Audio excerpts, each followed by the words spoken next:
Let me tell you something you already know. The world ain't all sunshine and rainbows.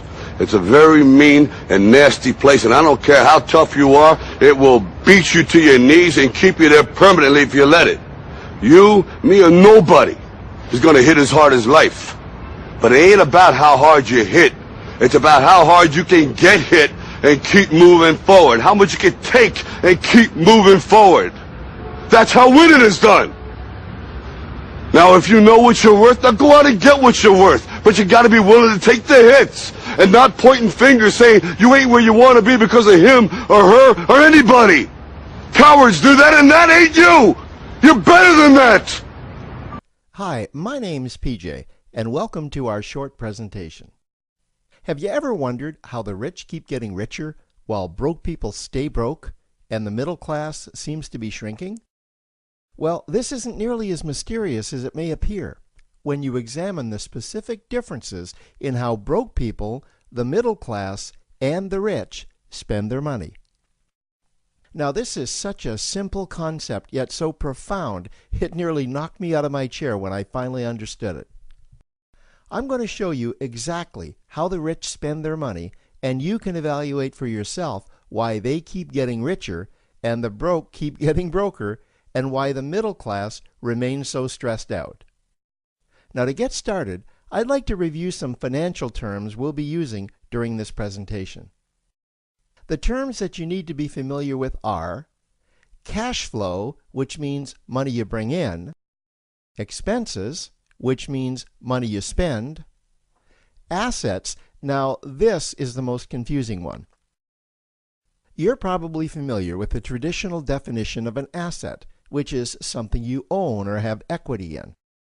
However, back in the 1990s, Robert Kiyosaki introduced us to a new definition of an asset in his groundbreaking Rich Dad, Poor Dad series of books. Robert taught us that an asset is something that pays you, and that's the definition we'll be using here. Liabilities is the last term, and it's defined as things that cost you money. As an example, a house is typically viewed as an asset. But can it actually be a liability? Yes. With our revised definition, anything that costs you money is a liability, not an asset.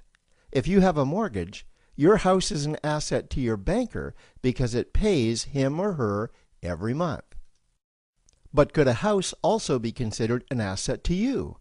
Yes, in the right circumstances it could, when it pays you money. Let's say you buy a house and you rent it out, and it paid you a positive cash flow every month after all expenses. That would then be considered an asset. Now, one more time with the terms, just to be very clear before we continue.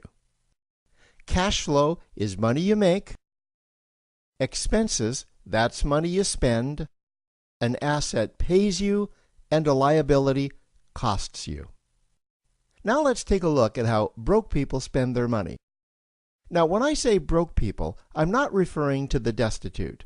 I'm speaking about that large portion of our society that lives from paycheck to paycheck and who never seem to have any money. In fact, most times there's more month left at the end of their money, and I'm sure many of you can relate to that group. On payday, broke people buy what I'm going to call stuff. Well, what's stuff? Well, that's inexpensive things that people buy that they don't really need to survive. You go into someone's house and you can't find any counter or tabletop space in the whole house because of all the stuff on it. Their house and their cars are full and cluttered with stuff. Well, where do they get all this stuff? They buy it at the flea market, at the garage sale, at the dollar store, at the craft show. So cash flow comes in, and then it goes straight out the expense column to buy stuff. You see, broke people never really educate themselves on assets and liabilities. They justify buying all of this stuff by claiming that it costs so little. But over the years, it's all they ever have. The problem is their cash flow never produced or created more cash flow. Now, please understand, I'm not undermining or taking any shots at this or any group.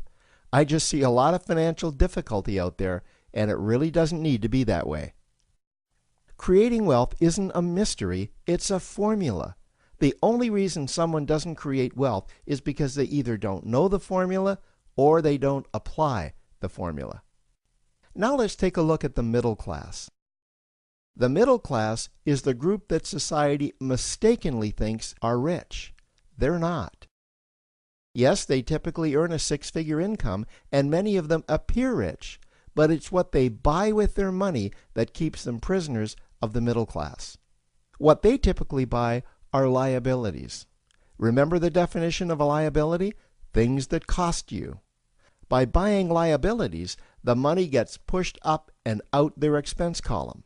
Liabilities are items like cars, boats, houses, airplanes, credit card debt.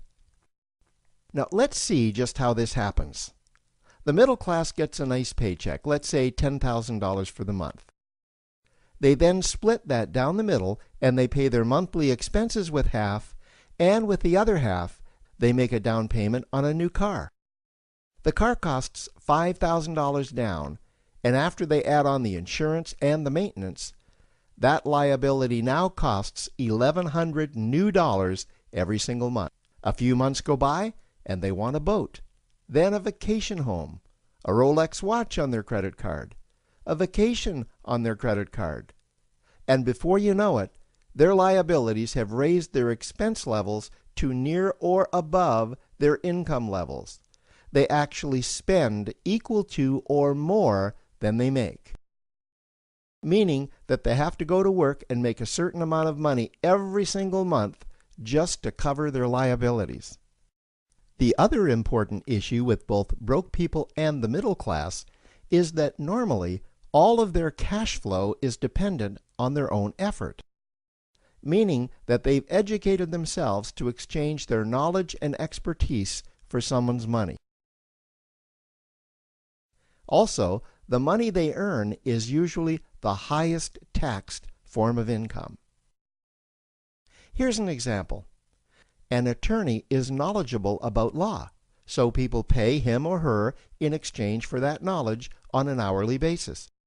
The problem here is that if the attorney isn't sharing that knowledge with a client, then the attorney isn't making any money. This causes lots of stress and anxiety in their lives, and if you ever ask them to take an afternoon off to play golf with you, well, they very rarely can because of how much money it'll cost them to take that time off. On the surface, life's pretty good. The reality is that it's a roller coaster ride. That's the middle class. Now, I know this group very well because for a great deal of my adult life, that was me. Now let's take a look at how the rich people spend their money. Rich people acquire assets. Again, an asset is something that pays you. If you want to become rich, buy assets that earn you more money. The money cycle looks like this. Acquire assets that produce cash flow, invest the profits to acquire more assets that produce more cash flow, invest those profits to acquire more assets that produce more cash flow. The rich spend their money and acquire things that produce more money. Here are a few examples of assets that produce more money. Investments are the obvious ones: stocks, bonds, real estate. Education is another asset. If you learn how to do something that produces more money for you and you actually do it, that's buying an asset. There's a great quote that goes, "If you think education is expensive, you should see how expensive stupidity is." Another example of assets you can acquire that pay you are cash-generating opportunities, especially those opportunities that can create a passive cash flow.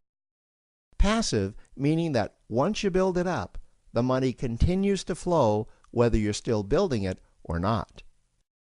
Here's a small example.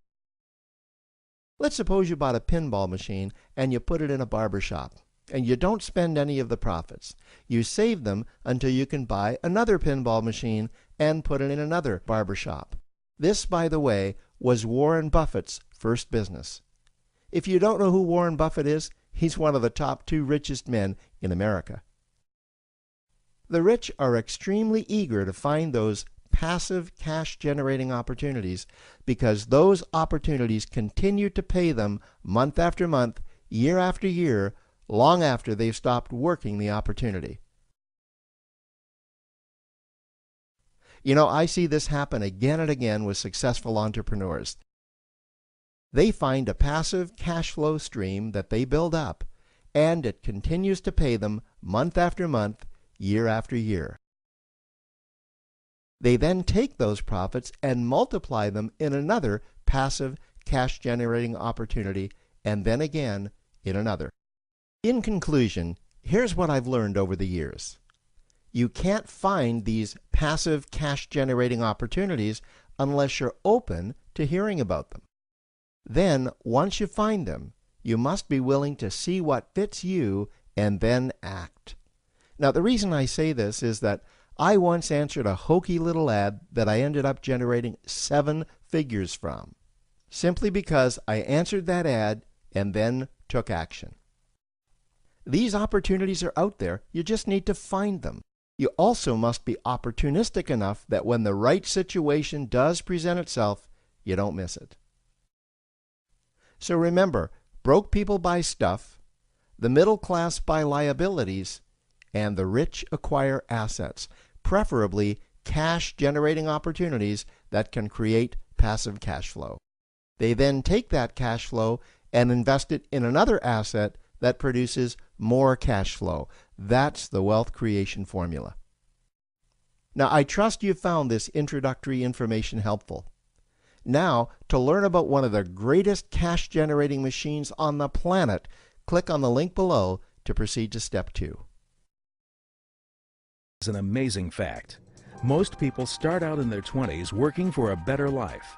They work 45 years to achieve their dreams with the goal of retirement. Yet statistically, for every 100 people who reach the age of 65, 1% are wealthy, either because they inherited their wealth or they owned their own business. 4% are financially fit or independent. 5% are still working. 28% are dead, probably because they worked themselves to death. And 62% are just flat broke, living paycheck to paycheck, requiring assistance from the government, family, or charity. After 45 years of hard work, 95% of people don't make it. They tread back and forth between home and work, simply trading time for money, creating a rut to bury their hopes and dreams. Most people don't plan to be in the 95%, but by the time they realize it, they are stuck, drowning in boredom, bills, credit card debt, and a fixed income. The reason? 95% of people spend up to 45 years of their lives making the other 5% successful. They work a plan for someone else's financial success, not their own. So what are your options to earn additional income? What is your plan B? Work more hours? Get a second job? Own your own business? What kind of business would you start? Would you buy a franchise? Would you join a multi-level or network marketing company? Of the 5% who succeed, 3 out of 4 do so by owning their own business. But what are the risks? Large startup expenses and high overhead costs. Can you give up the security of your present job and income? Then there's the possibility of failure or bankruptcy. And even if you do succeed, you are stuck to your business. What about investments? Have the expertise in real estate or stocks? An inheritance? Go back to school? Win the lottery? Although there are options, they are unrealistic. They take too much time and require too much money.